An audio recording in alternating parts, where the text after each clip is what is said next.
So what if your parents don't support you? Who cares if your team doesn't support you? Who cares if your friends think you're crazy? Who cares if nobody in this world sees your dream? It is not your parents or your professors or your peers or the world's job to support your dream. That's your dream. That dream was sowed into your heart. That dream was given to you to nurture, to protect, to fulfill. It's not somebody else's job.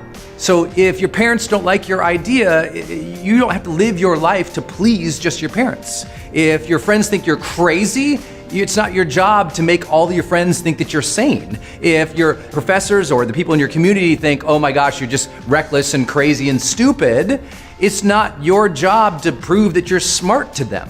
Your job is to fulfill that heart's desire. Your job is to fulfill that part of you that is begging you and pleading you to follow your dreams, to follow your heart, to create your thing. So first and foremost, don't think that it is everybody else's job to support you. It's not everybody else's job to cheer you on, to give you money, to invest in you, to pat you on the back every time you walk into your house at night and you did a good job. It's okay that other people have a different vision for themselves than you do.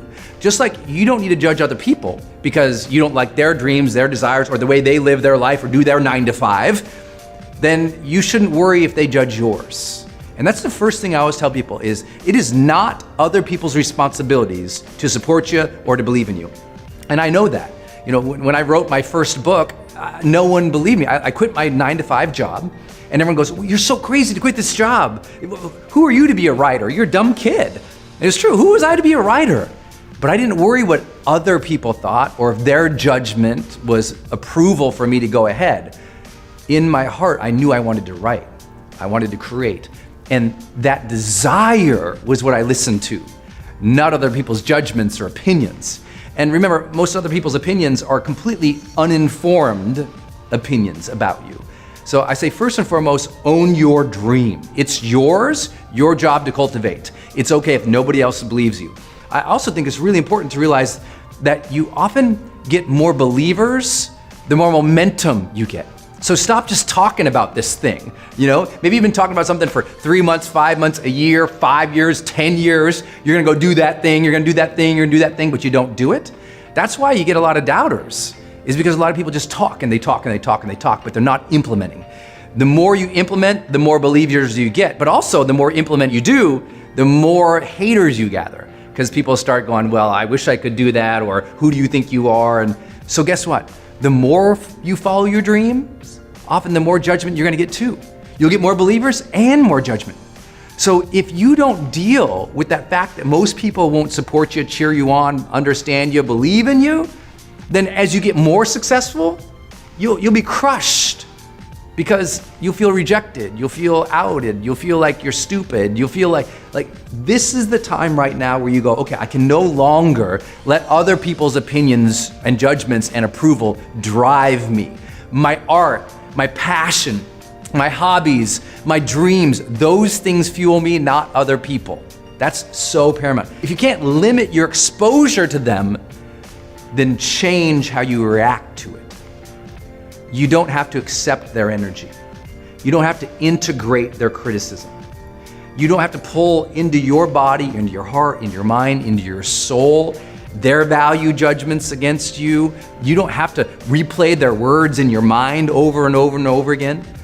As I've written 6 books now, I have been surrounded by so many critics and so many judgments. You know, we have 200 million video views on my videos online. Guess what? A lot of the people were haters. But instead of seeing them and getting angry about it, I just see it and it's like, swipe, it doesn't affect me anymore. Part of maturity is getting to that point where you can see criticism and see hatred and not make it your own. Not make it about your identity, to allow other people's opinions and judgments to live out there because they're not gonna go away. You need to accept that. The criticisms, the judgments, the hatred, it's not going away. You'll probably only hear more of it as you grow, even as you get more fame or more people liking you or more people accepting you or you get promoted. People ultimately will support you as you get momentum, but people will still hate you. So if you don't deal with it now, if you don't make a switch in your mind that says, either I'm gonna limit my exposure to them or I'm gonna change how I react to them, you will always be slave to other people's opinions, and that is not a life of freedom that you want to live. At some point, you have to decide whose life you're living. Are you living your version of your life, or are you living your parents' version of your life, or your friend's version of your life, or your community's version of your life, or society's version of your life?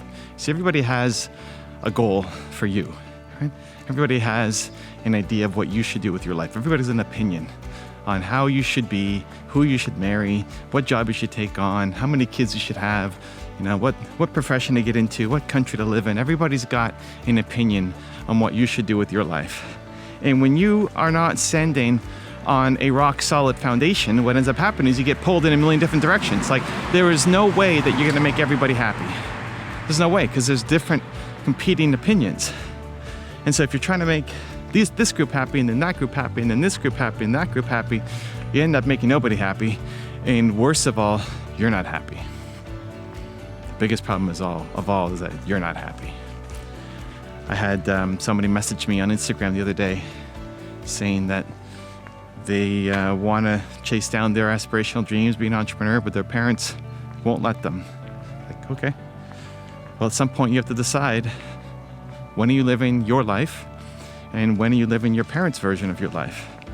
And what that requires is you getting off the payroll, right? If you want to live your life, but you're living under their roof, that's a problem, right? When do you stand up for yourself? And maybe if you're 13 years old, that's too young. Maybe you can't do it. Maybe that's not possible, right? But is it at 16? Is it at 18? Is it at 20? Is it at 24? Is it at 32? Is it at 46? Like, there's people in their 50s still living the life that their parents want for them instead of the life that they want for them. Or again, their community, their partner, or the people around them, society. You're not living your version of your life.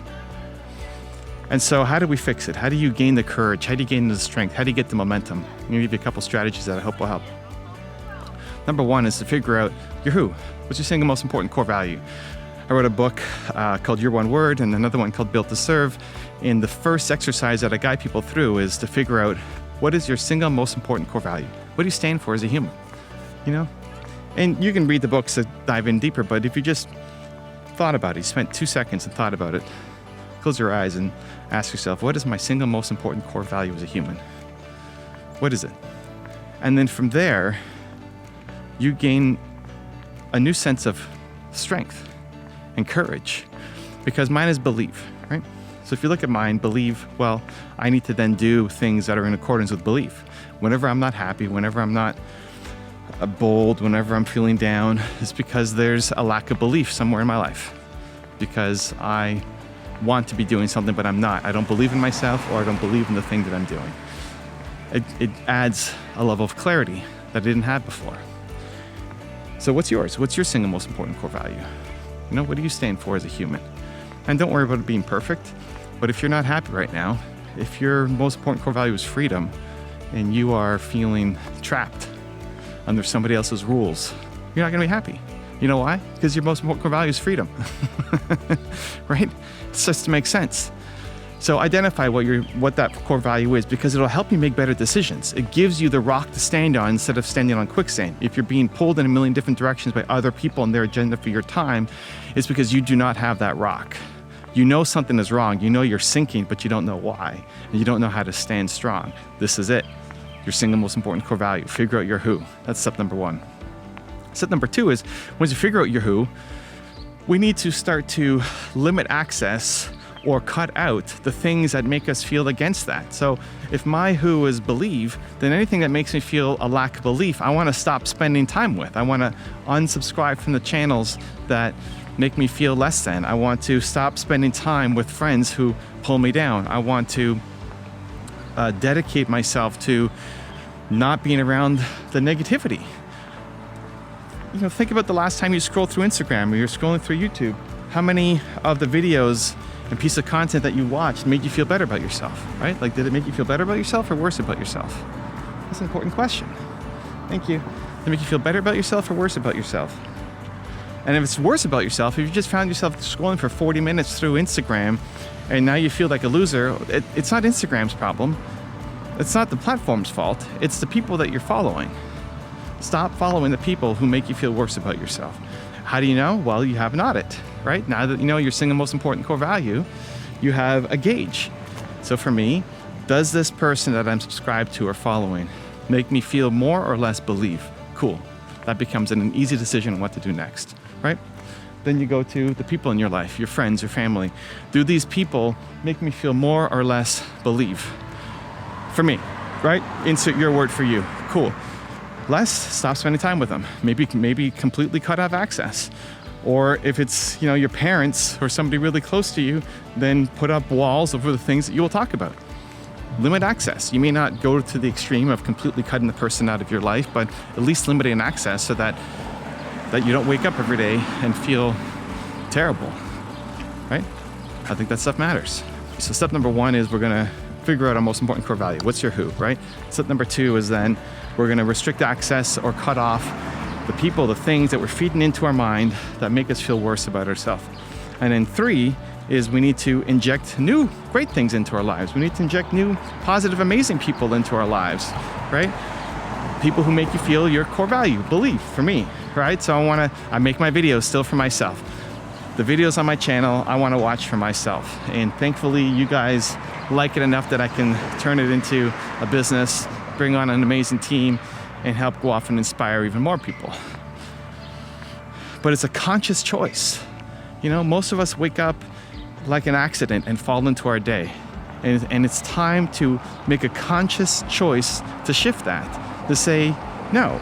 Instead, what I'm gonna do is I'm gonna be really intentional with who I'm spending my time with, what I'm feeding into my mind, because that'll make a giant difference in how you show up. If you're constantly around negativity, distraction, pessimism, it's not that you can't show up and be great, it's just you're making things 1,000 times harder for yourself. Versus, and you felt it when you're around the people or you're in the environment where you feel bold and powerful, unstoppable, and you can do anything. Guess what? You go off and you start doing amazing things that you never thought you were capable of. And so that's the key difference. You have to protect your dream.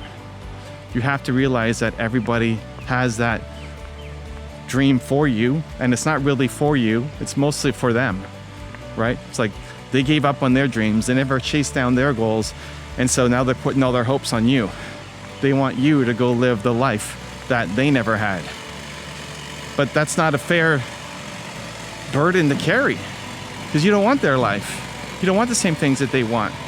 That's not what you want to do. And so if you can go through that process and recognize that, yes, you have Michael Jordan level genius at something, right? You have Michael Jordan level genius at something.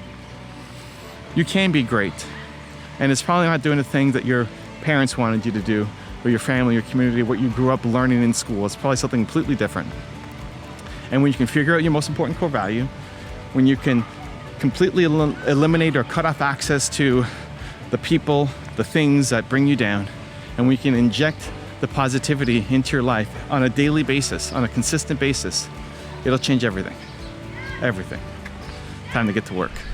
Also, to make sure you're actually taking action after watching this video, I've designed a special free worksheet just for this video. The worksheet will highlight all of the lessons learned in this video, as well as pull out our 3 favorite learnings and quotes that will inspire you to actually do something. The worksheet will also give you space to write down what your key takeaways are and your specific plan of action to make sure you're getting results. If you want the worksheet designed specifically for this video, absolutely for free, there's a link in the description below. Go click on it and start building the momentum in your life and your business. I'll see you there. Sometimes achievement is not the problem. Alignment is. Like, you all get a lot done, right? You're busy, you got to-do lists, you're knocking off checklists, but sometimes getting some things done, that's not the problem. It's alignment. You've got to realign with the truth of who you are. What does that mean? Well, first, you got to recognize where you're not living your authentic life right now. If you want to feel a greater connection with purpose right now, let's figure out what we got to stop doing. Well, we better stop trying to run an old model of what other people expected of us. We have to stop trying to live the life other people want us to live and reconnect with the truth of who we are, realign with our intentions, our interests, our passions, our desires to create and serve. Listen, all purpose begins, the hunt for purpose begins with the realignment to personal truth. All purpose begins with the realignment to personal truth. Like dialing it back into who you really are. What it is that you want at this stage of your life. What are you interested in? What are you passionate about? What are you excited about? Noticing where you're living your life in obligation or reaction, right? Obligation because you think you have to fit somebody else's mold. Reaction because you're just always reacting to everybody else's emergency. And so suddenly your life isn't really your life. And so no wonder you don't feel purposeful. You'll never feel purposeful until you realign with your personal truths, the core of who you are, to notice what is authentic for you. Some of you are in relationships, you know that's not authentic to you. You know you're there out of obligation. You know you're there because you just kind of fell into it. But the truth of who you are is saying, please listen, this is not us. You know what? So many people are faking it. They're faking who they are. They're faking to create some perception of themselves, to position themselves a certain way. They're not living who they are, and they know they're lying. They don't dress how they want to dress. They don't speak how they want to speak. They can't find an authentic flow throughout the day because they're always trying to be somebody else or perform for somebody else versus doing who they are. If you want to connect to purpose, you've got to start doing who you are again. You've got to tap right back in and realign to your personal truths. Realign to the core of who you are. Listen to your soul again. If your soul is screaming for change, you got to change. Otherwise, you'll never feel purpose. You've got to reconnect to that part of you that's like, oh my gosh, this is me. Where have I been? I know where you've been. You've been caged by other people's expectations. You've been caged by false obligations, by thinking you have to be the savior of everybody, by thinking you have to do everything. You've been caged by doing work or things that's not even in alignment with your passions, but you're doing it for a paycheck. Break every hour. Take an 8-hour workday. High performers, they're not smarter than you. They're not better than you. They aren't more lucky than you. It's not their age, their nationality, but one of the things they did during an 8-hour workday, they took 8 more breaks than you did. They took 8 more breaks than you did today. That's why tomorrow they show up more clear. That's why next week, when you're in the meeting and it's time to brainstorm and you're fried, you come up with nothing. It's that gal up on the whiteboard who wrote down 20 ideas because she's still fresh. That's not because her disposition. She's probably a high performer who took more breaks than you. We think breaking and pausing and refreshing is failure. Sharpening, yeah. It's I love that sharpening. I've never used that. I love that sharpening. It is sharpening. It is the NASCAR at the pit stop to make it go faster, to make it win the race. You forget sometimes where you started. Sometimes you forget all the obstacles you've overcome. And so you never really integrated the wins into your body and your mind and your identity, right? You had some wins. You did good in that relationship. You did good at that test. You did good at that business. You did good on that day. You made that sales call. You helped that person. But you did all these actions and you never changed the perception of yourself. You just held on to my identity is who I was as a child, or what my parents told me, or what these people told me. And it's been shaped by other people versus you giving yourself credit when you do things. And you've overcome a lot of obstacles, but you overcame them and you're just like, oh, well, what's the next obstacle? And you were reacting to go into the next one or chasing the next one, but you never integrated confidence. I mean, I've worked with major Olympians, major CEOs, super celebrities on covers of magazines, and guess what? These people sometimes lack confidence. Even though outwardly everyone goes, what? They've achieved so much. Yes, they achieved things. They overcame things. They helped people.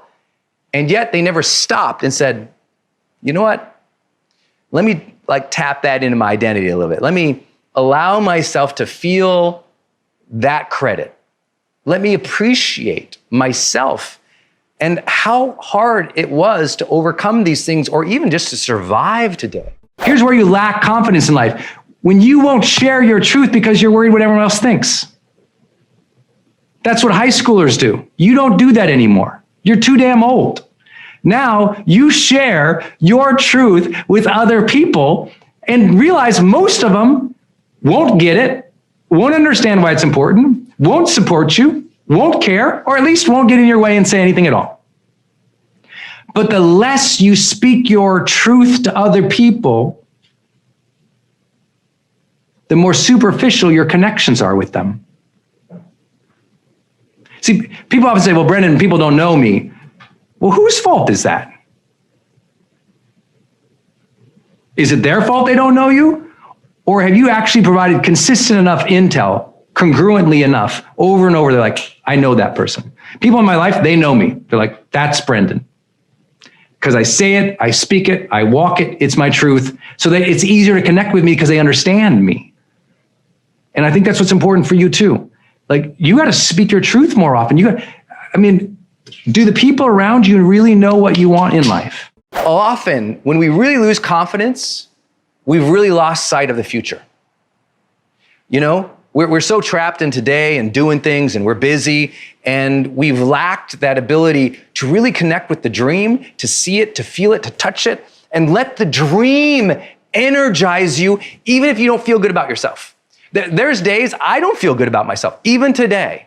I'm a human just like you. There's days I'm like, ugh, there's so much going on. I messed up this thing, and it's easy to do that. But if I detach from the future, I can guarantee my performance goes down. And I can guarantee my confidence goes down. See, part of confidence is you see yourself in the future in a good way. You see yourself in the future having good things, doing good things, feeling good things, making meaning, making a difference, having good relationships. So here's what I want to challenge you to do. If you would, I want you to, every morning that you wake up for the next 5 days, when you wake up in the morning, before you get out of bed, I want you to lay there and just visualize your life 10 years from now being great. You must know your outcome. How can you possibly be focused or disciplined if you don't know the outcome you're after? Most people don't lack focus or discipline. They lack clarity that would give them the focus and the discipline. That's why the first high performance habits is seek clarity. We learned it from our research, right? Well, an outcome. What am I after here? What's the goal? What's the tangible or intangible thing that I know when I get there, when I see that, feel that, experience that, achieve that, that's what I'm after here. That some kind of outcome. You won't stay disciplined unless you can see, feel, sense, acknowledge intellectually what the outcome is we're after. If you're not disciplined on a consistent basis, it's because you don't know what you want. So don't beat yourself up that you're lazy. You just need to make a decision. You need to make a decision about what it is that you want. And it doesn't have to be what you want for your whole life, your ultimate grand purpose in the cosmos of the destiny of the universe. No. What do you want by Friday? What do you want by the end of the month? What do you want this quarter? It's like, start there. If you're really confused about the next 5 years of your life, please start with the next 5 weeks of your life. Come on. People don't understand. Clarity is built upon. You don't have the epiphany where everything's perfect. Very few people ever have a complete, perfect picture, epiphany moment of everything coming together in life. Very few people. Instead, usually what happens is, as we move throughout our lives, we get a little more clarity on what we like and what we don't like, what draws passion and strength and contribution and what doesn't. Know your outcome. You want discipline? Know your outcomes. How often does your passion show up in a group setting every week? How often does your passion show up in a group setting every week? Well, if it's not, that explains why the bonds of the groups that you're around aren't that deep yet. You have to both inject your passion into conversations so people actually know what you think about, what you're interested in, what you're deeply thoughtful about. Like, all of your friends, and I want you to write this down, all of my friends should know my passions. All of them. Otherwise, they're strangers. All your friends. I'm a person, like, if you know me, you're gonna know my passions real fast. And people say, yeah, but I can't tell my family this, they think that, or I can't tell her that, they think that. I'm like, what are we in high school? Are you really holding back your passions based on what someone else will think? That's okay in high school. Once you hit 18, that's no longer allowed. Now that's just called sabotaging yourself for no reason whatsoever other than your internal fears of embarrassment, which, by the way, shouldn't last that long after 18 years old. Not when you're doing the personal development work. Like, get over that. It's okay. Everyone should know. And if they have judgment to it, guess what? They also judged your clothes today. They also judged your hair today. They judged your website. Who cares? Why is everyone so scared about judgment? The less you are worried about judgment, the greater friends you have. When you realize because you know what? I want people to reject me. Because if I'm not in their tribe or I'm not their guy, great. I don't have to go spend a bunch of time trying to build a relationship with somebody who's like that. So don't fear the judgment. And don't keep pressing down, suppressing, or quieting your passions to try to fit in, to try to be liked. Share what you love. Share your passions. We must be more explicit when we're upset with people and let them know. I would say 9 out of 10 things that I do to upset Denise, I have no clue, and I don't think is a big deal at all. But the 1 out of 10 she tells me, I'm like, oh, I'm an idiot. I'm sorry. Explicit communication is the most important thing in all of repair. All of it. You must say it. You must not hint at it. You must not be passive aggressive. You must use the words to describe exactly how you felt and what your request is for next time. Describe how you felt, not describe what they did, describe how you felt, and then make the repair request for next time. Next time that happens, can we do this? As you're developing this vision, it's not just your vision, you're enlisting other people to share their voices, their perspectives, their dreams, their desires for where you could be going. You know, I think that the most important leadership lesson in the world is that people support what they create. If people are involved in the ideation of a vision, they're involved in creating ideas, of brainstorming, of figuring out what is it we are about, what do we stand for, where are we going. Great leaders enlist that from other people. They're constantly asking people what they think, how they feel, things they desire and need. And it's that enlistment that is always going on. A great leader is always enlisting other people to believe in the dream, to shape the dream, to stay dedicated to the dream. It's an honest and an authentic and a genuine desire to see other people be involved in the process and to enjoy that process. I mean, it's so vital. And that methodology of how do you get people involved in that? You're asking questions. You're paying attention to their needs. You're reflecting back to things that you're hearing. You're always enlisting others to support and to build this vision, this ideal future together. Does anyone have a friend who talks on and on and on about something that you aren't passionate about at all? Anyone out there? Encourage them. Keep listening. Don't we all need friends like that? It's important. It's important for you to listen to other people's passions, and it's okay if there isn't. I have one friend that is so passionate, insane, like otherworldly passionate about video games. Now, I haven't played a video game in, I don't even know how to use the controllers. Anyone else have that? You ever go to your friend's house and their kids pop out the video game, they hand it to you, and you get this controller, and it's like a spaceship, and you don't even know what it does? That's me.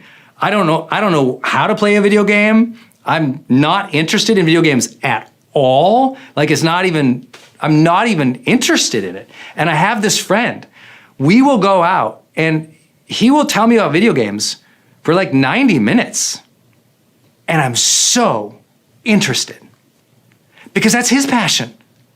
When someone's talking passion, you know what you say? Tell me more. It doesn't have to be your passion. Stop listening for what you want to be and experience and who you are, and honor and see the other. Their passions, their ideas, their goals, their concerns. That's how to win friends and influence people. You know that there's so many people out there who just have horrible energy that it's hard to be around them. Maybe they're bitter, or they're upset all the time, they're in a bad mood all the time, and you're like, gosh, I don't want to be around that person. But at the same time, I promise you've probably been that person once or twice in the past, right? I mean, we all have bad days. We all get grouchy once in a while. We have mood swings once in a while. We're human. We have this huge range of emotions. But how do you have good mojo on a consistent basis? And people ask me that all the time. They see all these videos that we release here, and they're always saying, well, you have such good positive energy.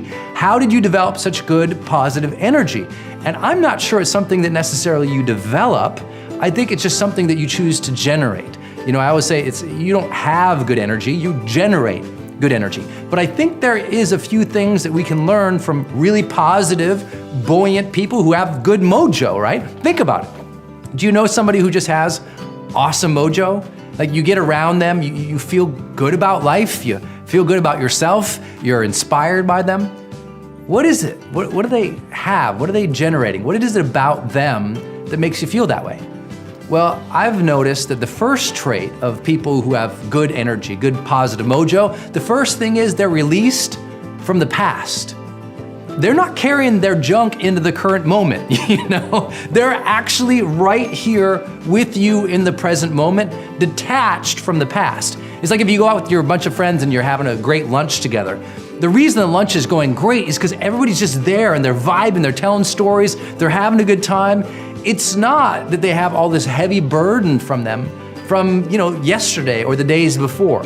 They're released to be themselves in the moment, to contribute to the moment, to be fully present and vital in the moment. It's like they're really living in the moment, and that comes from releasing the past. It comes from not being too attentive to the next 9 minutes, the next 10 days, the next year. They're right here with us. So if you want to develop great positive energy in your life, it's about releasing whatever has been burdening you.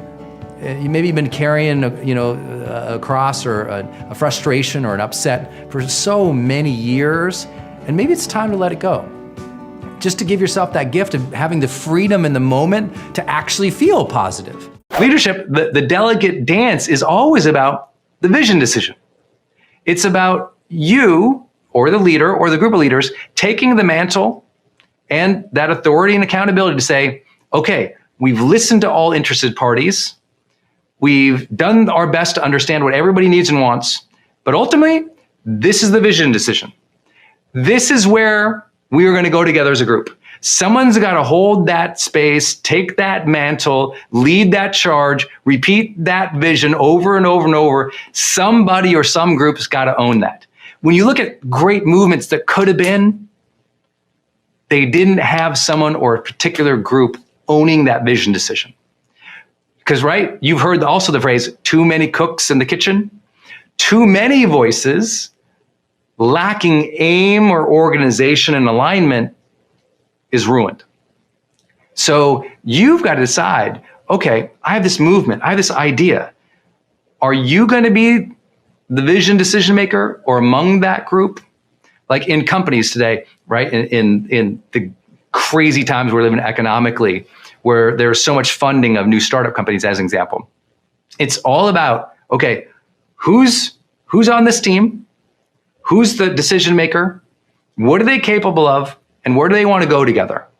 And if you believe in them and you want to, if you're investing in a company, you want to believe in that team or that board, and that's going to define so much of how you invest, more than their metrics. Because it's about that dream team. Who's making the decision? But ultimately, leadership is going to rest on 1, 2, 3 people. And that's why you have CEOs of organizations, right? That's why you have, the big leaders of movements from throughout history. It always kind of fell on somebody who had to make the tough calls. And that business decision shapes everything, organizationally, economically. You think of like when a Steve Jobs left or was forced out of Apple and came back in, the approach that he had to take, a vision decision was, oh, you know what? We're doing all these things. I think we need to go over here, and it might not be popular. And there's other voices saying support these things, but this is the track we're going to have to take. and have to make those hard decisions. So it's always those things. Have open ears, make the hard decisions. You must make bold moves sooner than later. I mean, here's the truth. When I was living here in Montana, I envisioned myself living in the Caribbean someday on a beautiful beach. 20 years ago, I envisioned that. If I could go back, why did I wait 20 years to move here? Because I thought all these conditions had to happen before I could have the thing. And I'm here to tell you, sometimes the real trick is to put yourself in play in the dream sooner than later, right? You want to be a world famous tennis player? Well, don't think that you need to go do 50 things. What you need to do is get yourself on the tennis court every day. You want to live on a beach? Move to a beach. Yeah, maybe you're living in a tent or a shack at first, but you're on the beach and you're putting yourself in the motion of the dream, right? You want to be a filmmaker, film every day, right? You want to be, I mean, you think about like the greats, you think about like a Steven Spielberg. I mean, he was shooting every day as a kid. It wasn't like he was waiting one day to have a producer come along and say, let's make a movie, kid. He just started. And that's what you have to do. Whatever your dream is, please don't be like me and wait 20 years to access it. What I should have done is just moved earlier. But I thought, well, no, this condition, and then I'll make this, and then I'll build that, and the team will be here. And it was like, now that I'm here, I walk around and go, look at this beautiful place. Why didn't I come here earlier? How do you deal with different personality traits on a teams? You don't deal with personality traits. You deal with people. Because the truth is I have extrovert in me and introvert, right? In psychology, we talk about the big five, right? And the big five is basically like openness to experience. We talk about conscientiousness. We talk about extrovert, introvert. We talked about agreeableness. We talk about neuroticism. We all have those things in us. And the idea of personality traits and managing to them was really popular in the 80s, 90s, and early 2000s. Now, most people who really study high performance work, they're really not that interested in personality traits because personality traits are poor predictors of long-term success. Meaning, I mean, how would you predict a Bill Gates or an Elon Musk or a Marianne Williamson or a Gabby Davis, or how would you predict, a Michelle Obama? You couldn't do it by personality. It's what these people want to achieve, how they want to contribute, how they want to interact with other people, and that doesn't always align with their personality.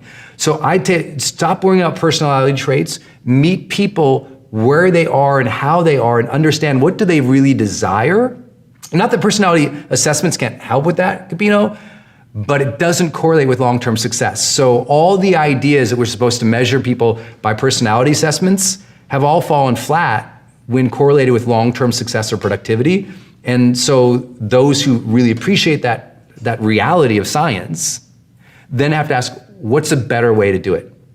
And the better way to do it is make sure everybody on the team gets what we are about and what we are working towards. And when they are not meeting that, their personalities conflict over here, right? Their styles conflict over here. The job is to say, listen, this conflict that's happening over here is compromising who we said we are and where we said we are going. You are breaking your word. You said that this mission, that what we're trying to build here is what we want. Is that true? Okay, well then your style or your personality or how you guys are conflicting, it needs to change or it needs to adapt because this is where we're going and this is who we are. And it's really important that you make people accountable. One of the great leaders who runs one of my other companies, who has taught me, a partner in one of my other companies, he always says, he says, listen, if people are letting their personalities clash and they're fighting and having a lot of conflict, he goes, I let them know. I say, hey, you're not meeting your responsibilities here. You're making this about you. And it's about our mission. You're making this about how you want things and how you're fighting with that person versus being a good role model and a steward to this team. And when you make it about you, you're letting us all down. So in this conflict situation, if you need to be humble or you need to forgive, or you need to make another effort to connect, you need to do that. Or you're letting us all down and you're breaking your word because you said you're in it, you're here, that you want to contribute, that you want to be part of a productive culture. And this conflict that you're all having, whether it's ego or it's just people who aren't understanding each other, you all need to figure that out. The two of you need to figure this out because otherwise you're slowing us down and you're letting us down. You're hurting our brand, you're hurting our business, and that's on you.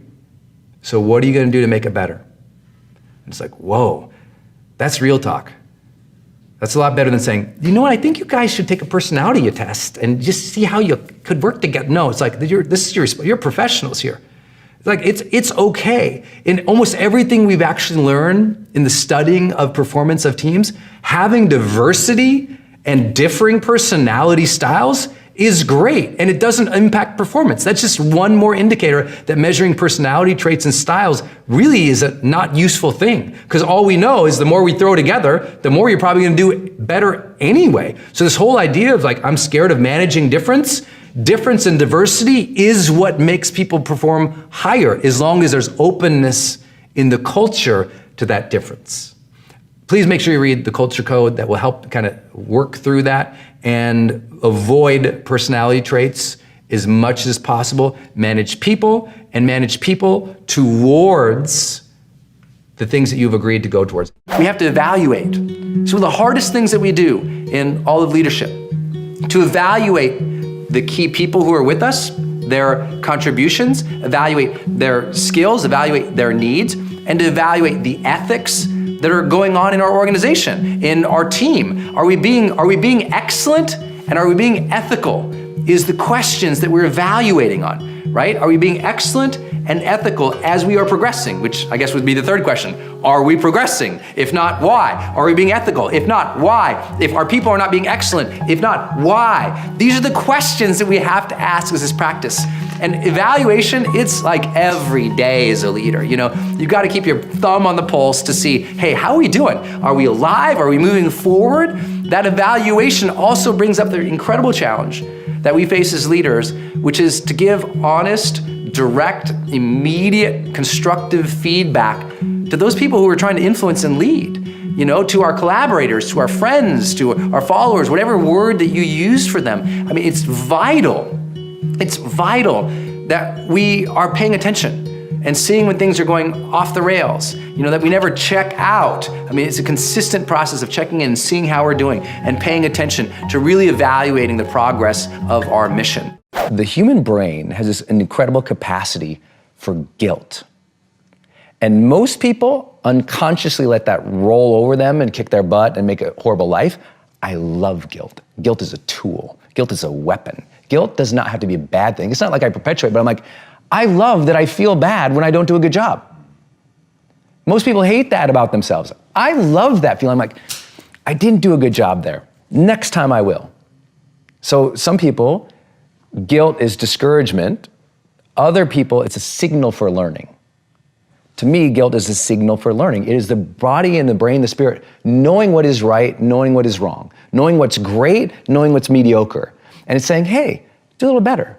Now, if it's translated into a negative impulse, then some people call it guilt. But I'm totally cool with guilt. You know what? I think it's good that we feel bad when we do something that is below our standard or that's not right, because that impulse to go, I want to do that better. Demonstrate courage.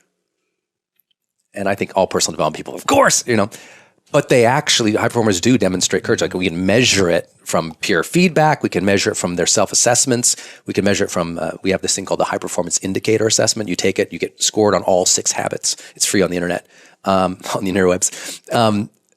But this one's peaked when we did the research and I didn't know it.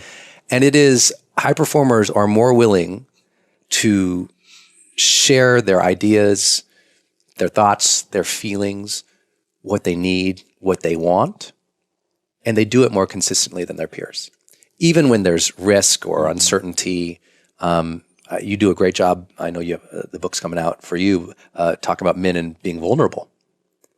That's demonstrating courage. That's, you know, when you're not conditioned that way or you're not used to that, you know, that it might not seem like a big deal, but it is. Yeah. You know, when you talked about me doing this interview, that was like, it might not seem like demonstrating courage to go on Lewis Howes, but it is, because I admire you. And I'm not used to sharing a lot. I'm usually let the work speak for itself. Yeah. So I had to I need to share, be willing to share this in different and unique ways. But I think for most people, it's when you're in your last meeting, did you share for your ideas and fight for them? Did you share for your Did ideas? you share your ideas and fight for them? When you wanted to post that video and you were scared to death because people are going to make fun of you, did you do it? And when you wanted to tell your spouse that you're not getting what you need, did you say it? Because all those are demonstrating courage. It's not just, courage, we think pulling someone out of the river or something. And that's part of it. It's so simple. Like when you get that life is really short and you felt that before, either by you were threatened or you've had someone near and dear die, but when you have that real essence in you that says life is short, have reverence for it, live it, that's a really big thing. I got that at 19, and I learned specifically that if we have a moment of cognition before the end of our life, we tend to ask questions to evaluate if we're happy. So if I have any impact in the world, it's gonna come from that experience where I learned that the ultimate lesson is determine what the questions you're going to ask at the end of your life are going to be. Find out those questions. What will you ask at the end of your life to evaluate your life so that you would know if you were happy with your life? Like, figure out those questions and then live each day intentionally so you're happy with the answers at the end. For me, the questions I had were, did I live? Which I hadn't. I hadn't been living my life. I'd been thinking about taking my life. Did I love? No, my heart was broken. And I put up all these walls to keep out other people. And I always say, sometimes the walls we put up to keep out the bad guys prevent the good guys from getting in. And suddenly in our own self-protection, we block out the very thing we want, which is connection. And I learned that I would ask, did I matter? 22 years ago, on a dark Caribbean night, I'm standing on the crumpled hood of a car, bleeding out. My friend and I just wrecked a car. He's screaming at the top of his lungs. He's bleeding. We don't know if we're gonna live. And I'm standing on the hood of this car, looking down at all this blood, and I'm in terror. And I just remember looking down at the hood and just thinking, did I even matter? And I hated the answer at that time in my life, because I'm a 19-year-old kid. I didn't know about impact theory. For real. I didn't know to think about that. Young kids sometimes, they don't know to think about that. I didn't know to think about legacy, meaning. Did I matter? I didn't think I did. But the good news is, I'm a good learner. And I felt like I got a second chance from God that night. And I learned that it was really important for me to figure out, how do I live, and how do I love, and how do I matter in such a way that if I face my death again, I'll know I've earned the second chance. And so what I want to tell people, and the impact I want, is I just want people to know your questions, man. Live intentionally and earn the life that you've been given, because this moment's a blessing. So earn this moment and live intentionally. Stage one was I was honest that I was a hot mess. I came back from the accident and I'm like, I'm a mess. I've been depressed. I was going to kill myself. I'm sad. My grades suck. My friends are kind of like losers, not in a judgmental way to them, but in how I wanted to feel. They made me feel bad about myself.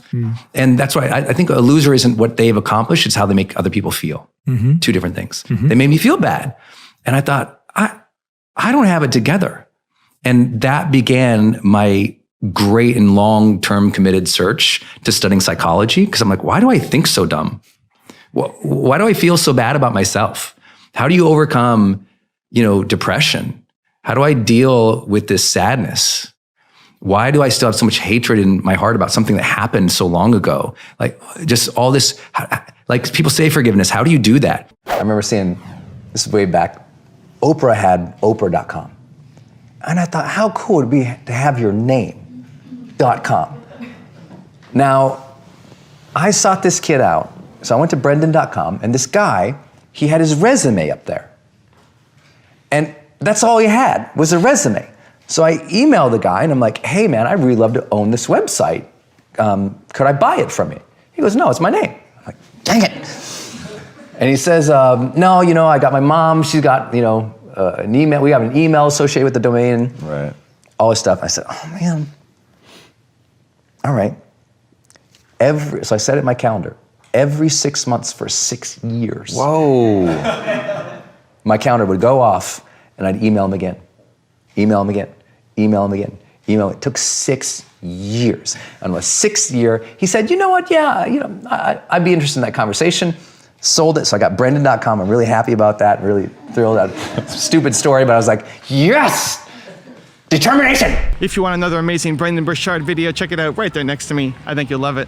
Continue to believe, and I'll see you there. I was a maybe 24, 25-year-old man, and I was a member of Kiwanis.